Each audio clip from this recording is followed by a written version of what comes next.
Welcome to the Indie KidLit podcast. Join Marti Dumas and Elena Page on their quest to help children's and middle grade authors find the right audience and sell more books.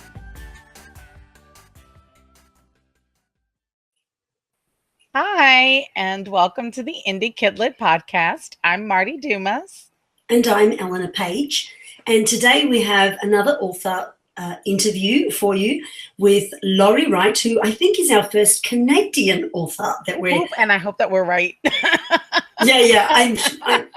Well, anyways, I mean, I was going to say, isn't it the same as America anyway? But I think that's a really bad thing to say. No. But, yeah. No, I'm outraged and offended. I did that one on purpose. Okay. Actually, I do most of my mean things on purpose, just for those who are listening on it. Just for the reaction quality, because no one can come out to Australia and beat me up, so I'm pretty sort of safe. Anyways, back to the show. So today we're joined by Laurie Wright, who is a children's book author, childhood mental health specialist, and business strategist for writers. Her children's books have helped families go from struggling to talk to their kids about big feelings to knowing the exact words to help boost a child's self-esteem. Those exact same books have also helped her become a full-time author. Some of her titles include I Can Handle It, I Will Be Okay, I Will Try, I Believe in Myself, I Matter, and many more fantastic titles. Welcome to the show, Laurie. Thank you. Thank you so much for having me, ladies. Yeah, we're so excited to talk with you. Me too. So tell us a little bit about your journey. How long have you been doing this? And just your journey so far to where we are today. So like short version, long version made short. I wrote my first book when I was teaching kindergarten, which was about 12 years ago. And so that was before the advent of the Kindle. You know, the main way to publish was still traditional publishing, or the really rogue people who did it themselves. So at that time, I didn't know how to pursue it. The one and only person I knew who could draw, I sent her the book and I said, what do you think? Do you think you can illustrate it for me? And she came back with, it doesn't really speak to me. So, right? Daggers through the heart. I put it aside, assuming, of course, that it was no good, and carried on with life, basically, for about 10 years. And every couple of years, I would pull it out. This is not the short version. This is definitely the long version. Every couple of years, I would pull it out again, thinking it's probably bad, and I'm going to delete the files. But every time I read it, I tweaked a little bit. I thought, there's something there. There's something to it. But I still didn't know what to do. And, got married, had kids. Fast forward 10 years, and I took a self-publishing course from a lady named Jennifer Sparks, who's got some books and does some courses. And my brain was, lit up with the possibilities of what I could do. And I am an impatient person. So as soon as I learned the difference between the timelines of self-publishing and traditional publishing, that was it for me. I didn't need to know anything else. I just needed to know, 3 years versus months. And I was off and running. So my biggest obstacle was finding an illustrator. I found out accidentally reading somewhere, a Facebook article somewhere about Fiverr, the website Fiverr. And I found my illustrator on Fiverr. And within 4 months of taking the course by Jennifer Sparks, and finding the illustrator, and I ran a Kickstarter to fund the illustrator. And it was about 4 months before I was published. So that was September of 2016.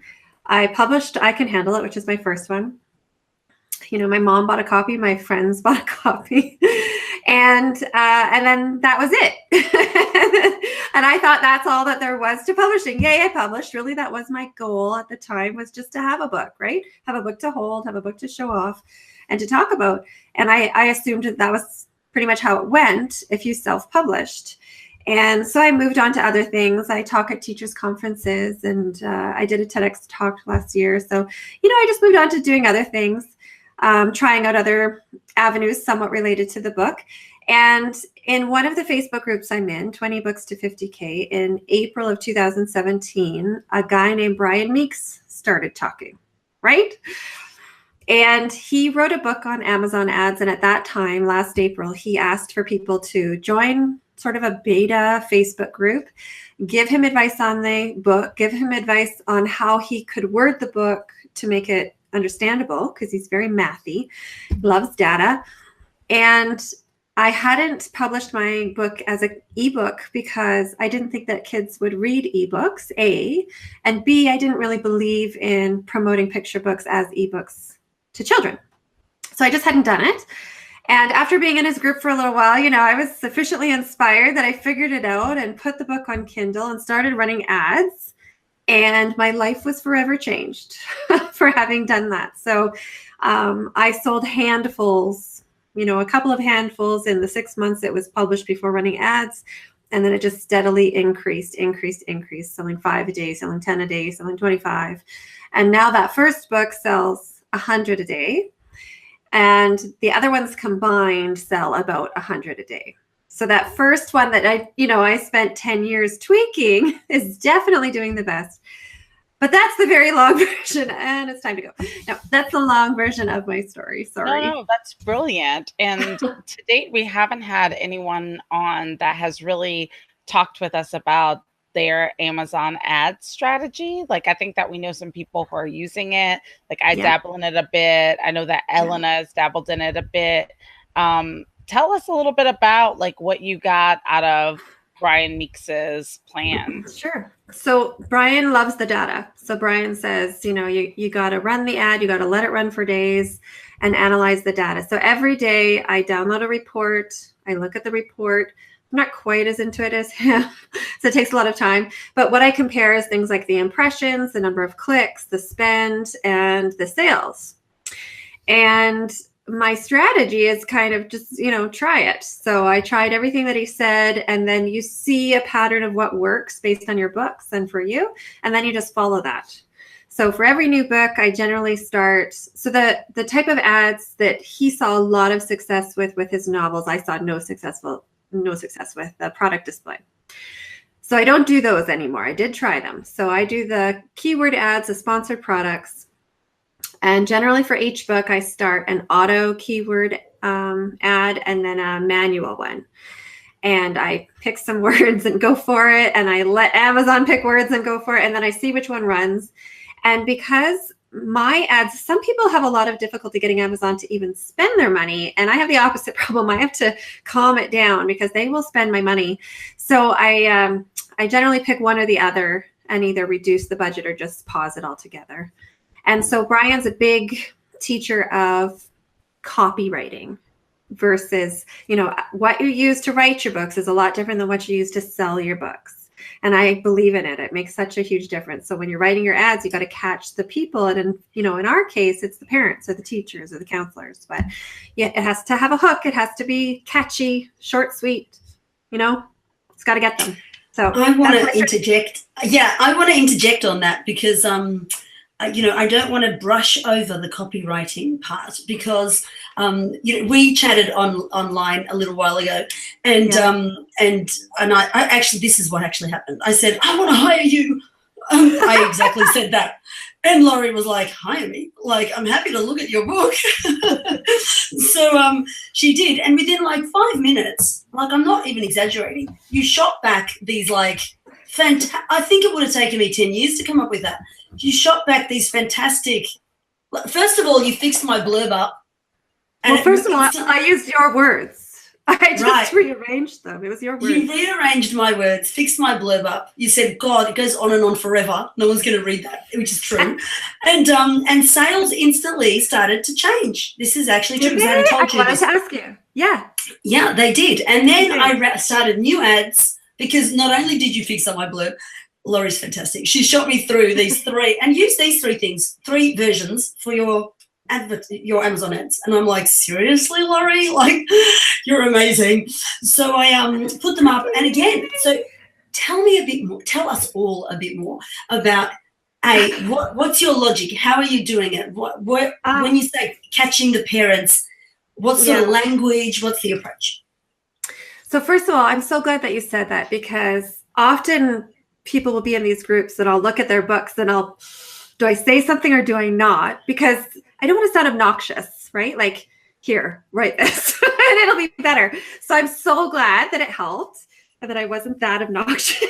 I hope. No, it was excellent. I don't know what my strategy is. It depends on your book. So I honestly used the words that you had. So what I did was I looked through your 3 paragraphs. I found the most interesting sentence and I put that first. And I can't even remember now what it was, but that's what I put first. And I made it a sentence on a line by itself and then used some space. And, in general, people have a smaller attention span than a goldfish. So they will not read a paragraph. They won't read 3 paragraphs. They want 1 sentence and a line so that they can skim it. They might not even read that sentence, right? They might just read a couple of words. If you can make it bold and big or italic, even better. And it's so that they can look at it quickly and skim it. So I do think you have to appeal to parents, but I think it should be easy to do with children's books, because all children's books have a moral or a lesson or something. They're all good. They're all worthwhile. So if it's about, everybody's special, everybody's unique, well, you just have to really draw on that from your ad copy, and then it has to flow and maintain that focus in your blurb. So you can't go from your blurb or your ad copy to something completely different. I know, because I've done it accidentally and it didn't work. And it just depends on whatever your book, the theme of it is. So all children's books have a great message. We just have to capitalize on that more. And I think maybe a lot of writers get stuck summarizing their book. And so sometimes it's about getting the keywords in. I want all 20 keywords that I think people will be Googling, and I want them all in my blurb. Or I just really want to explain how wonderful my story is, my beautiful story. And I want the parents to read this and understand how wonderful it is. And sadly, that's just not the case most of the time. Most of the time, they are Googling for something. So my child is unique, or how to tell my child he's special, or how to help my child with anxiety, depression. These are huge. So less screen time, right? More outdoors time, how to be nice, how to not be a bully, like all that kind of stuff. This is what they're actively Googling for. And if you speak to that in your copy and then in your blurb, there you go. Well, you just make it sound so simple. She does. Why haven't we all been doing this already? Why haven't you? I'm not sure, because we didn't know you and have you here to clean up our lives. Like, you should speak up. You got to speak up in the group. That's why you've been sequestered in Canada. You're gonna get you out.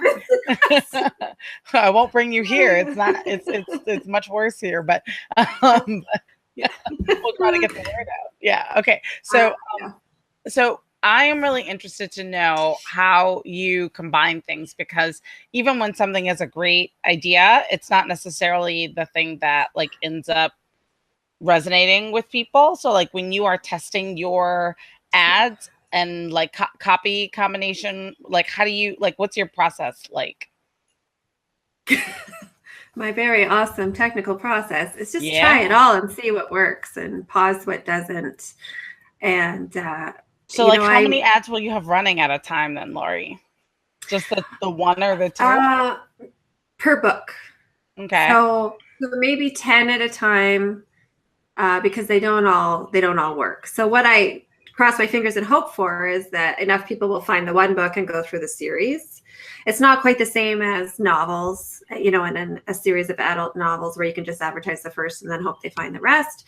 For mine anyway, because mine don't work like that, but some work and some don't. Like I don't have any formal process or anything. I'm just constantly, I treat it like a business. I work at it from 9 to 3 and then often for hours in the evening.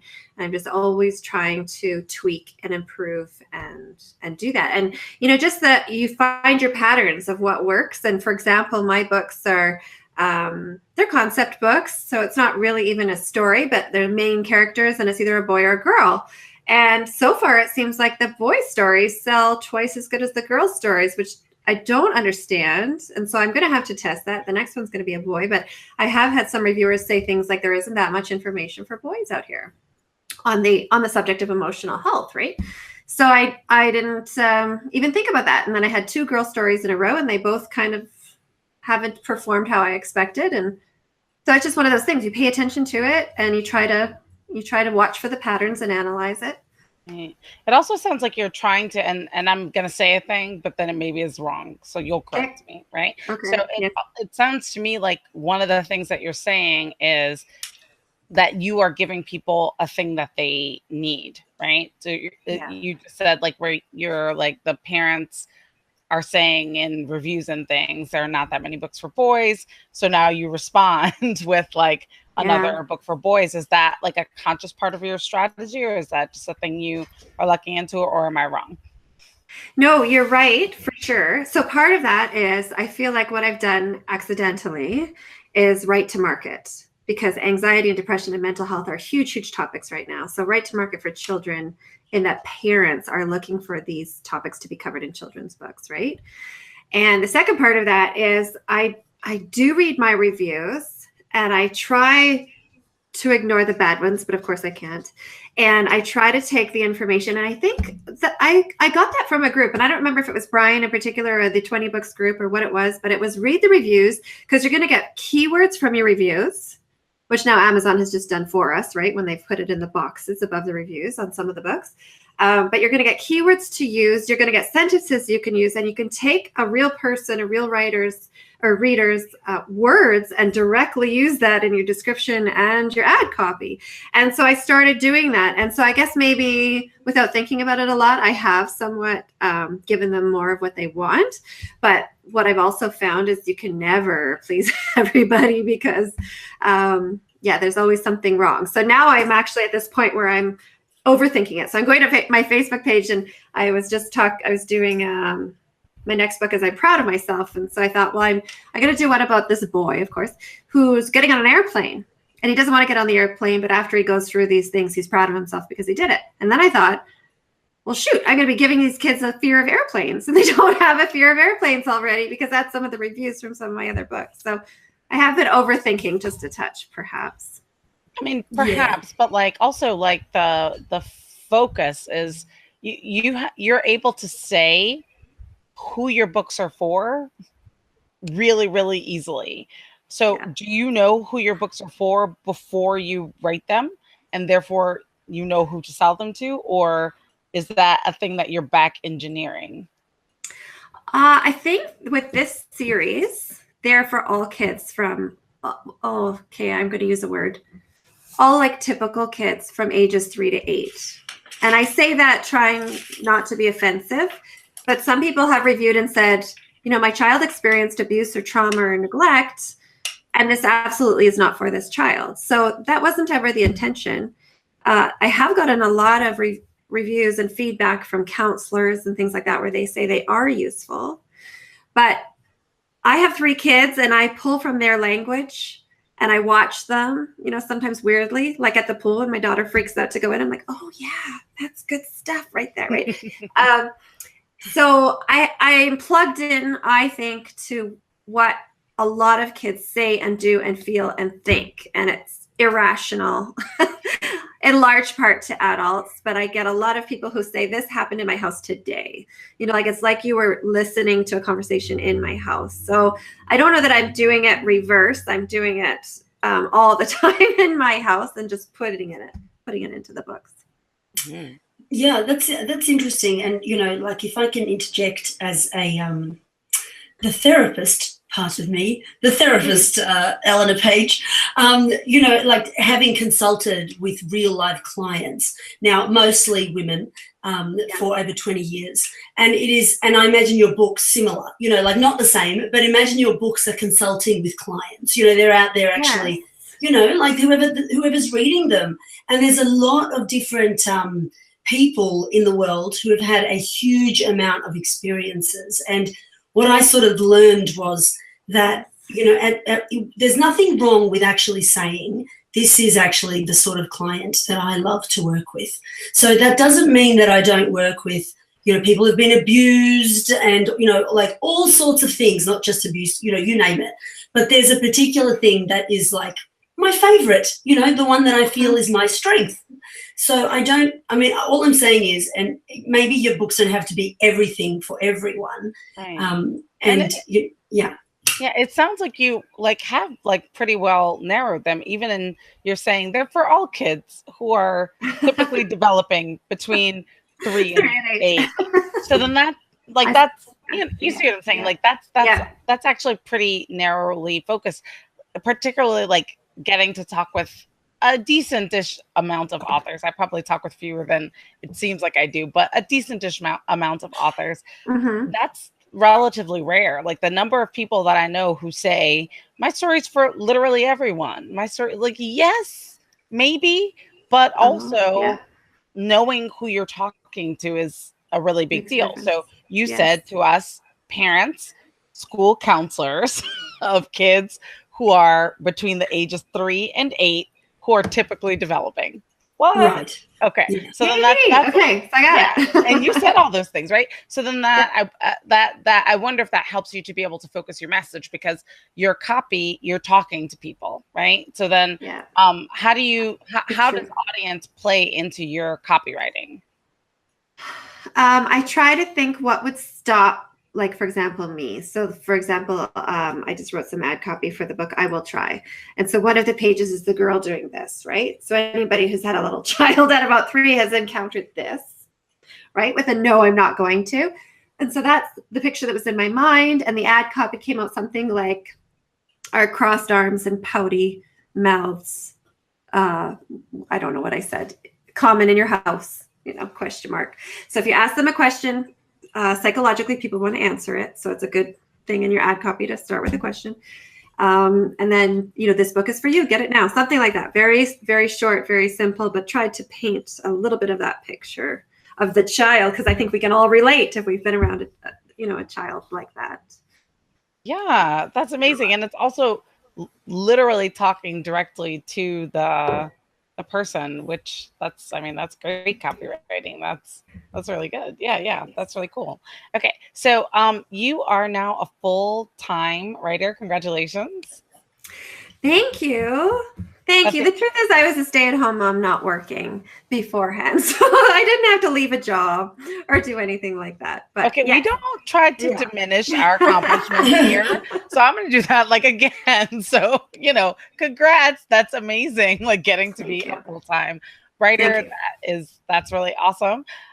What do you when you were setting that out as a goal, right, of being able to say, okay, I'm a full-time writer, what was your map like? Were you thinking I this will happen whenever?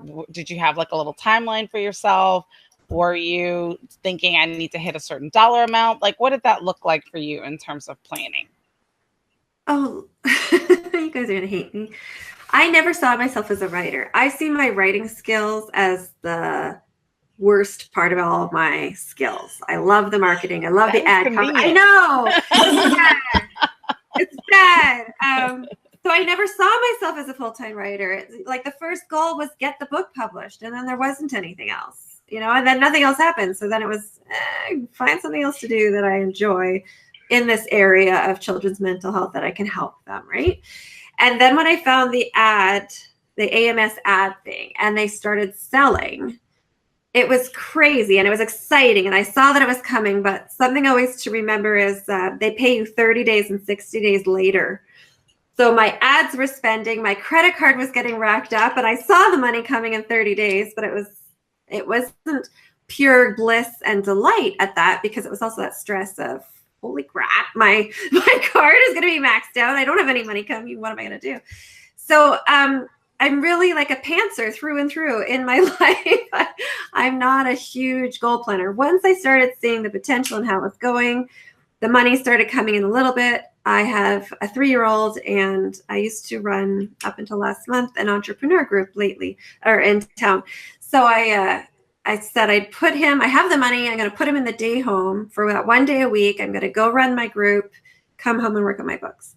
And then the money grew, bit by bit, quickly. And then now he's in the day home full time, which is lovely. So the plan really, changed week by week as my life changed and the income changed. And when the income changes, it gives you that ability to really make changes like that on the fly and to make these different decisions. So There was no plan. No, that's really cool. It sounds like that's not embarrassing at all. And also it kind of, to me, sounds like you had a plan. So you were using like the profit from your business, but making sure that you were only using it incrementally so that you were growing your business bit by bit as more money came in. And how did you handle that bit where you were like, I can see the money, but it's not here yet? Did you just like dip into funds, or like, what did you do? It was a credit card for sure. And then that's really when I had to analyze those ads and be like, which ones are the most profitable? I can't just afford to spend money extra, even if it's $5 or $10 on there. And what I ended up doing in August was I went to my bank and I explained the situation. Like, what am I going to do? I think I went to apply for a line of credit. And I said to her, like, I have this money coming. I know that it's coming. So I need this, whatever it was, $5,000 for 1 month. And that's it. And so she sat me down and opened a US bank account for me and got me a US credit card.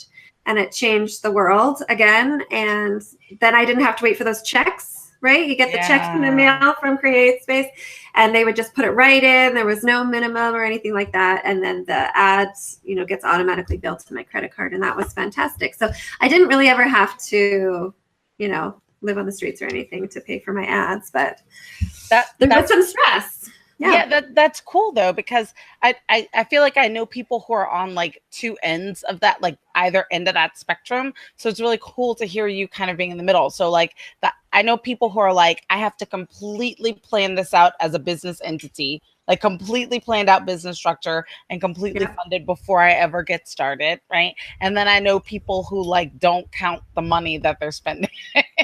Like on the other end and like have no idea and then realize that they're in a huge hole. So like to hear you're like, you like opened a US bank account. Like I've not opened any foreign bank accounts in support of my business. Heads up. So but to like even that, like, okay, you're like, I'm gonna maybe go in and try to like take out a line of credit or a loan or some such, just like try to make that work for like just a couple of steps ahead. For me, that's like really inspiring. Like, yeah, you can grow things, just having it be like, just let me just make sure that I'm one step ahead of this thing and not 20 steps. I feel like a lot of times we get paralyzed trying to make sure that we're 20 steps ahead of the thing. It's true. So many people are stuck in that perfection cycle. If it's not perfect, I'm not putting it out there. I'm not starting. But then people don't even ever get their books published. And I've had people talk to me and say, how do I do these ads? And how do I get my book going? And I'm like, just do it. Just open your account and do your first ad and do it and get your book out there. And you can do it by the end of the week. It's all ready.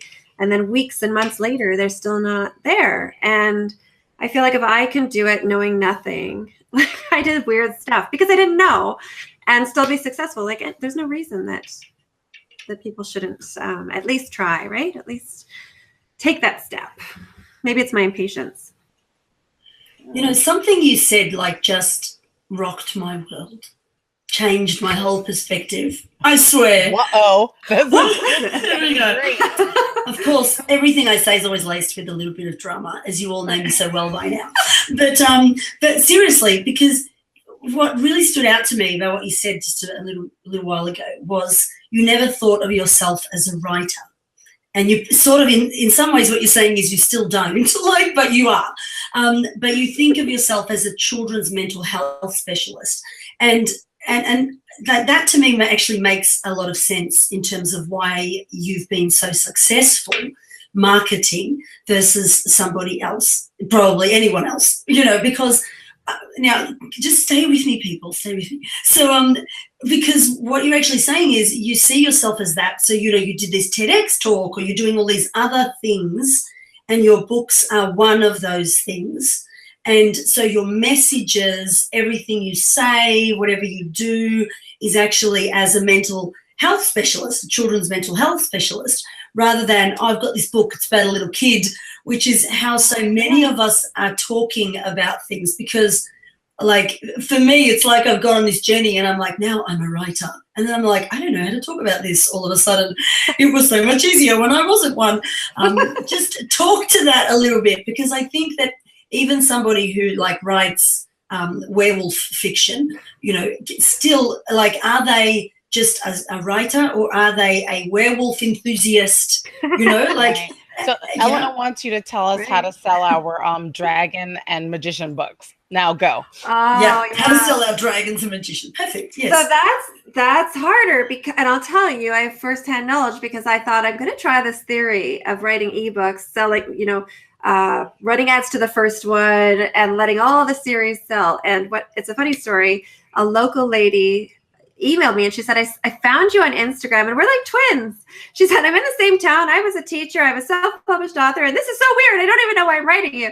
So of course I said, well, come for coffee. So she came with her kids and we ended up planning out a chapter book series. It's an early chapter book. I don't even know what genre exactly you would call it. It's like for kids who can read early, like 7 to 10, but we don't want them reading that, like boyfriend and frenemy crap, right? Like we just want them reading a good adventure story with. So we did the first one, and it's based on my children transforming into creatures. So my daughter turns into a unicorn in the first one. And so to me, it's like, this will sell itself, right? This is going to fly off the shelves. It's got unicorns. Well, you just say unicorn, and then bam, it's done. Bam, it's done. That's all. So it turns out that's not the case, though. So anyway, it's a little bit slower going than I had hoped. She's an amazing illustrator, but because of that, it's taking a little bit longer. So the first one's been out since the fall. The second one's written and she's illustrating it. And then this summer, I'm going to write the next two. It's going to be a 4-book series because I have 3 kids. They all have to transform into something. And then the story has to end. So I hear you a little bit because it has been a lot harder to do that one. And so even the books that I've sold, there's nothing for them to continue on with at this point. So I've stopped running all ads to them until all 4 of them are going to be done. And I'm going to sort of relaunch them and try again. But if you have a series, I would just go back at it again and look from your ad copy to your blurb and make sure there's consistency there. And, what ages are you going to? So you're trying to sell to 10-year-olds? Is it reluctant readers? Is it just kids who like, is it like Harry Potter fans? Is it sort of that level? Will the parents like it as well? Because those are all things you can pull from to try to sell it. So the adventure, like if you loved Harry Potter, there's the adventure, except don't use Harry Potter as a keyword. It's going to cost you a lot of money. But to me, that book, that new series that you're writing is still written by Laurie, the mental health specialist. And I'll tell you why, because I heard you say, we didn't want frenemies and all the, all this stuff that gives kids mental health problems, right? We wanted them to read like a clean adventure series that has fantastic values in it. So to me, it's like still, Laurie, the mental health specialist, is now just writing for a different age group. Now that age group's not going to read, the simpler picture books you've written, but it's still, to me, and that's what would make me buy the book. So I need to try a different approach. Yeah, I don't know. I'm just talking out loud because ultimately we're only ever brainstorming in these interviews, aren't we? Trying to crack, what works. You're a little bit right. It's called the Courage Chronicle. So it is about each child sort of, finding their courage and stepping out and being okay being themselves. So you're right. So maybe I just need to tweak my ads a little bit better. It's true. I would love to hear, and obviously we'll have to talk to you a little bit in the future about this, but about the difference between when you were running ads for just one book in that series and when you do have the whole series together and running ads for it again. As a book buyer, I'm so much more likely to buy when I feel like there's a good chunk of books in the series. And so I wonder if I'm psychologically normal or atypical, is it which way is that? Is it going to end up being pretty much the same? Anyway, more information is always better. You'll have to check back in with us after you. I will for sure. Yeah, I've done that a bit. And those sound really awesome. They sound fun. But I do agree with you, Elena, about the idea that there is a parent need that is being met there. And I feel like I have the same ideas in my mind, but we never pitch those books like that. Would pitch any of my books like that, which we should give that a shot maybe and see what happens. We'll see if that works out. Okay. So I am always the person, not always. Now I think, because like the last couple of interviews, like Elena's had a little bite in her. I usually am like play the bad cop, and she plays the good cop. But you know, like it's been, okay. So, but I'm going to go ahead and ask. So you have said that you are selling about 200 ebook copies a day. What are your print sales looking like? Are you, and it's okay to tell you don't want to share, but it's no, I'll absolutely share. I think I overshare sometimes, and then I don't want anybody to feel badly. Make us feel bad. Yeah. I'm selling on average 200 print books a day. Mm-hmm. So it's not the ebooks. So ebooks, about the average is about 40 a day. Okay. And page reads are about 1,000 a day. So page reads, even though that sounds good, that's almost negligible money-wise. Mm-hmm. Ebooks, it still surprises me. 40 a day. Sometimes like I think it's been as high as 80. And I'm like, who's buying these books? Who's buying these ebooks for their children? But that's how you have to run the ads. So the 200 a day, and it's 100 still for my first one, and all the other ones, there's 7 of them combined to make about 100. Yeah. So how much do you spend on ads versus how much you make back in terms of the ratio? Yeah. I don't know ratios. I spend about 6,000 to 8,000 a month, just depending, and I make 25. Last month was 29,000 a month. All right, so, that's really good. That's really good ratios. Yeah, that's good. Awesome. So, and then how long has that been running like that? Is this like a peak for you, or is it coming down? Has it been holding steady? So it's just been growing and growing. December was the first sort of big check month. So a fun story just to share with you.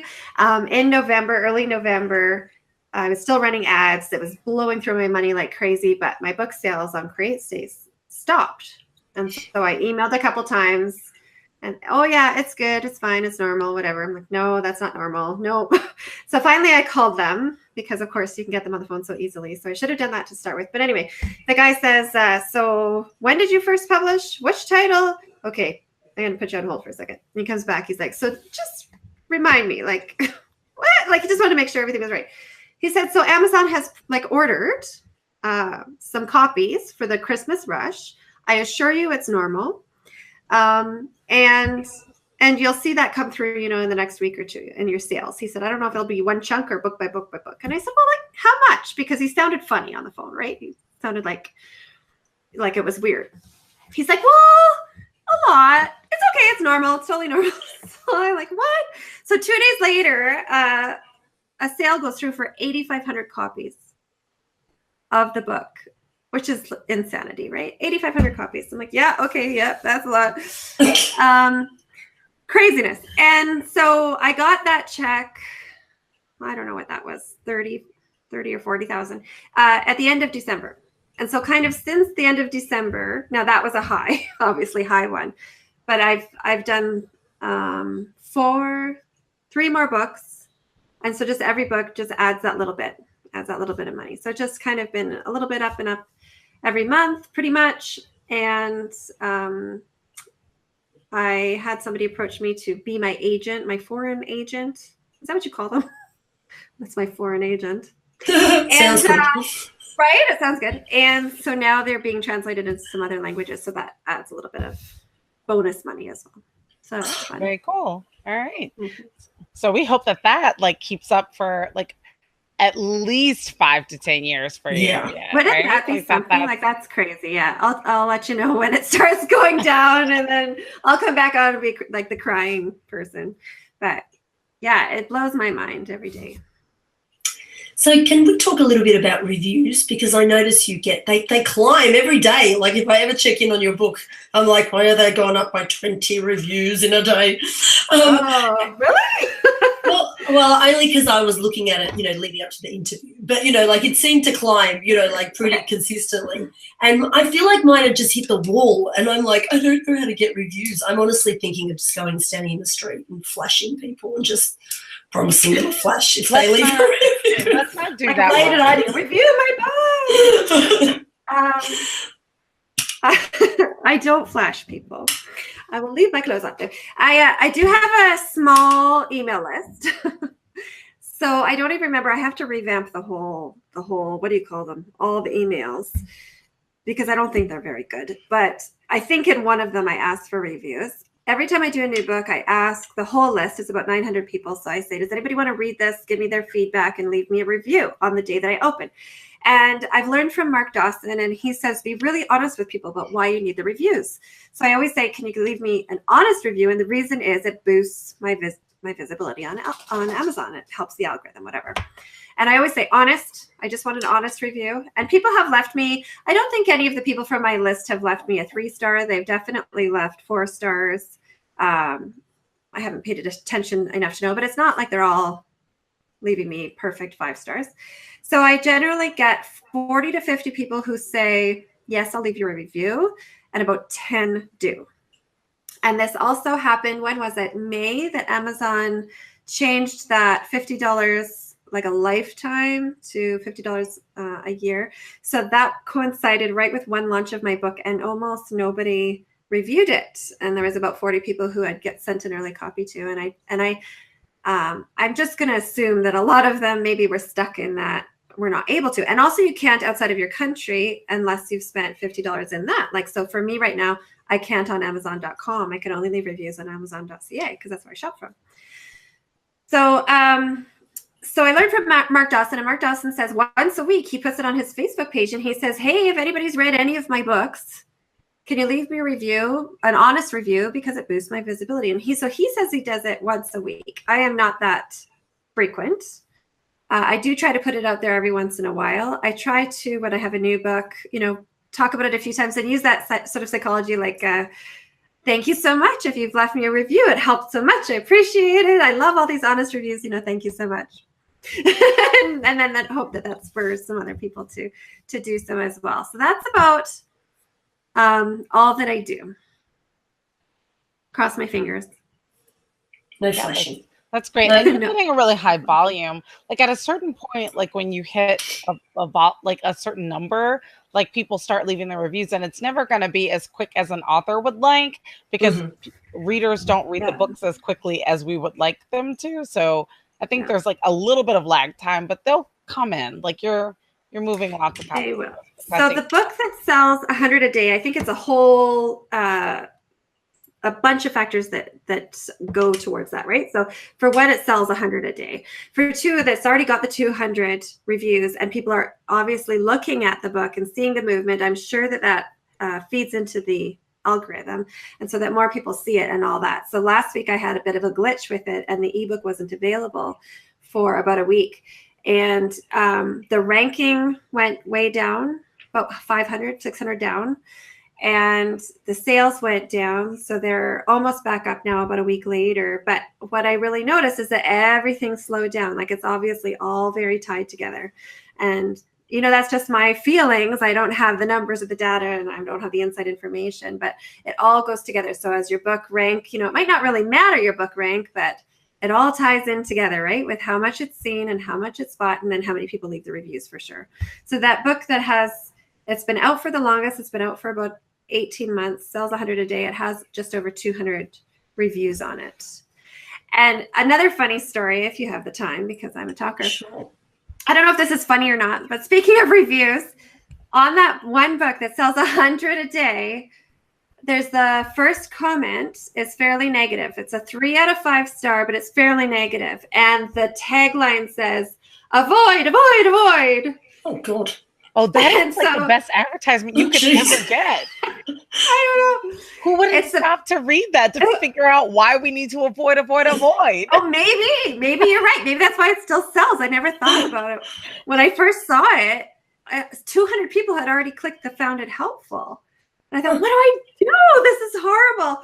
And it's basically about a situation where obviously the child or the children have had some trauma.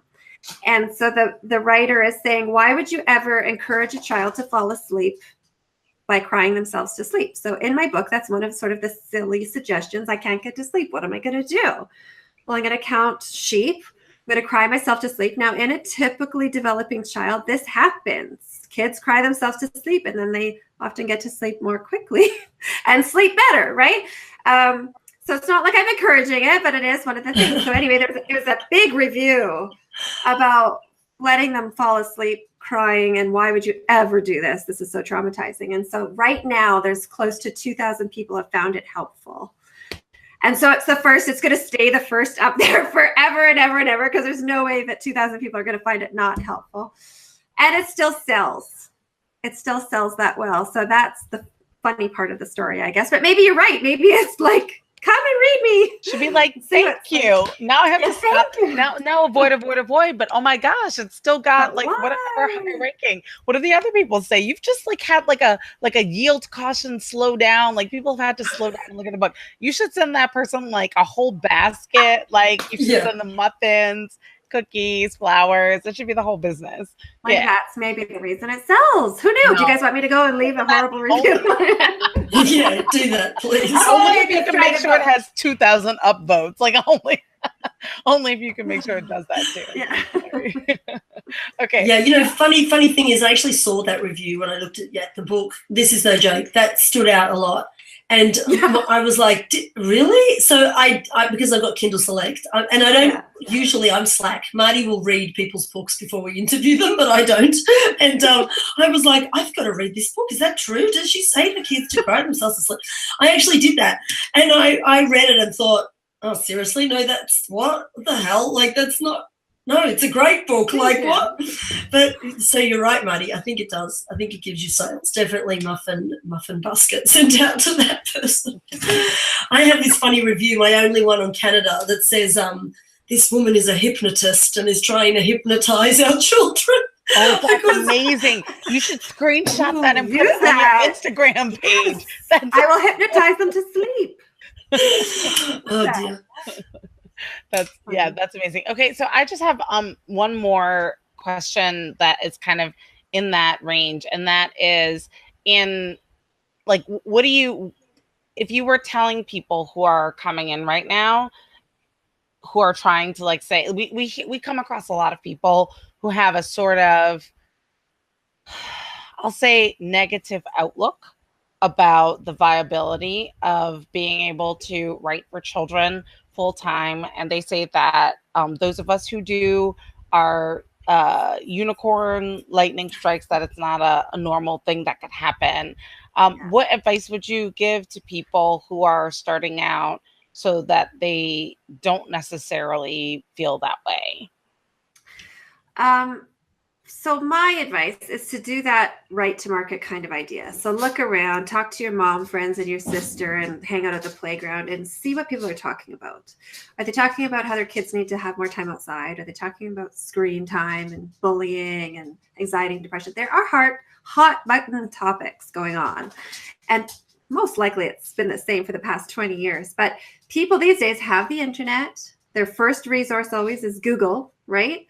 And so why not use that and do that? And, I go to chapters and the books there for kids are like works of art. They're gorgeous. They make me feel horrible about myself. I want them all. And it also makes me feel badly because mine are very simple. So I guess my advice is, it doesn't have to be that. It doesn't have to be $10,000 output. And I admire people who do that. And a lot of them do it for specific reasons. And that's wonderful. But there's no way I could have continued to make books and continue to have these options and these doors open for me if I hadn't been profitable. If I hadn't, if the books weren't making money, I wouldn't still be doing this. It's not feasible. So, there's always a way. And, are you looking at it just to make those works of art? Or are you looking at it to get a message across and sell books? That help? Yeah, no, it totally does. It sounds like outlook and purpose. I love your interpretation of everything I say. You need to walk around with me all the time. That could be arranged. We might need like domicile, like before too long. Like sharing. Things get too bad here. Yeah. Okay. So we are coming up on our end of time. Elena, do you have other questions for Laurie before we run out? Two more questions. 2 additional questions. That's it. Okay. Okay. Let's do it. Is that good? Am I getting better? Yeah, you'll be good. You'll be all right. I think. We'll see. All right. Yeah. It depends what the questions are, of course. Yeah. And as I always do, I forgot one just as I was talking. You know how I always do that, forget what I'm going to ask. I do that all the time. I do remember my first question. So my first question is, are you planning to do any more of like sort of personal attendance-y stuff, like schools or more TED Talks or market stuff or things where you're getting out there in person, or are you sort of staying online since it's going so well? Yeah. Everything that I consider doing, I sort of have to weigh about, I could like how much money and is this worth it? And so I was following this business coach who said, we don't do free, but we do free if it really fills our bucket, if it is really close to our heart. So I am happy to go to my kids' school, which is 5 minutes away. I've gone to the high school and talked about being an entrepreneur these days, sort of online, and about selling books on Amazon, and, no strings or anything. I'll just go and I'll help out that way. The TED Talk was stressful. And then, you always have that out there, and I can never watch it. I think I watched it once and I never want to watch it again. And it went well. Of course, we're all going to Google it now. Yeah. Avoid that TED Talk. I find lately that preparing for any sort of in-person appearance takes a lot of time and it's stressful. And I'm a natural procrastinator. So even though I have this 9 to 3 time, I'm still, 2 days beforehand saying to my kids, Mommy needs to practice and you need to leave me alone. And I can't make dinner tonight and just leave me alone. And I need this time. And then I feel guilty about it, of course. Right. So the long and short of it is I won't be doing any more teachers conferences. I've done that for the past few years and I'm not interested in that. TED Talk, I think until I have another big idea, there's nothing really in there to share. I love helping writers or, writers to be. I love helping them. Like if I can just cut to it, like I love helping them make money. Making money for me has changed my life. I made no money in my, for 10 years. I had a direct sales business, and that was my little entryway into this online marketing. You have your Facebook group and you put a post about a bag, because I sold bags. Put a post about a bag and people buy it and you make money, and it's like, wow, what a cool thing. And then as this whole thing has snowballed, like it's changed my life. And so I love helping people. I feel like all moms have a story inside them and some kind of creative aspect, or lots of moms anyway, right? And I love to help that and help change people's lives in that way. But you can do it all online now. So yeah, I don't think I'm doing much more. That sounds to me like you have a consulting service going, Laurie. Is that what you're telling us right now? I do. I definitely do offer that. I had so many people asking for help and then that one business coach was like, you can't just be on your computer all day helping people. So I don't think I charge very much, but yes, I'll help people. Lots of people have come to me with books that are already out. And so I'm able to help them, like Elena, with the blurb and the ads and get it in an ebook and, change this and change that. And a lot of people have come to me and they're with those vanity publishers. And so they have to jump through some hoops to get things changed. But I just try to be gentle and, ask them if you can change this and ask them if you can change that, and next book, do it yourself. So yeah, I've considered the idea of a publishing company because, like I said, the writing for me, it's like at the bottom of the totem pole. I love the message and I love helping kids, but I love the marketing and I love the brainstorming and all this other stuff. So it's definitely something I'm thinking about doing that. Yeah. You guys do that, or do you just do your own? Yeah, we have a little press that has 5 people in it now. So I think that's the right number. But that's been like a slow, I'm saying slow, indie publishing slow, like over the last few years. Yeah. And you do that for other people. Yeah, I'd love It's not just me. I mostly like to write, but I do have a thing where I really, really like numbers, and I like watching numbers grow. So then that, I have my spreadsheets, but yeah. It's fun when they grow. For me, it's fun when they grow, right? And so my last question is, tell us a little bit about some of your or what's happening in your online courses world, because I know there's a course that you have. Do you want to just quickly talk about that as we finish up the show? Sure. I'm still tweaking it, but I've developed a course called The Profitable Picture Book Process. And in my mind, this is an online course that people run through fairly independently. Once they join the course, they can join a Facebook group and get some, feedback and the interactions in that. And it's sort of a course for people going through with the intention of selling the books and not just making the works of art. So my idea of like that writing to market idea, which pick the hot button topic and then make it your own. It can still be about a fluffy bunny, but it's a fluffy bunny with depression or anxiety or something. And make it your own. He's too fluffy. No, yeah. So I do have that course for sure. Fantastic. So we'll put that in the show notes. So tell everybody where they can find you online. My website is lauriewriter.com. And the course is under the Writers Club. So it's Wright, like my last name, WRIGHTER, because I was being very clever when I started out. And now everybody thinks my name is Laurie Writer. And that's what I go by on Instagram and Facebook as well. It's just Laurie Writer. Yep. Awesome. That's awesome. And Elena, will you tell everyone where they can find us? So you can find the show and the show notes at www.indiekidlitpodcast.com. I was going to say Indie Kidlit, right? That's what was going to come out. Okay.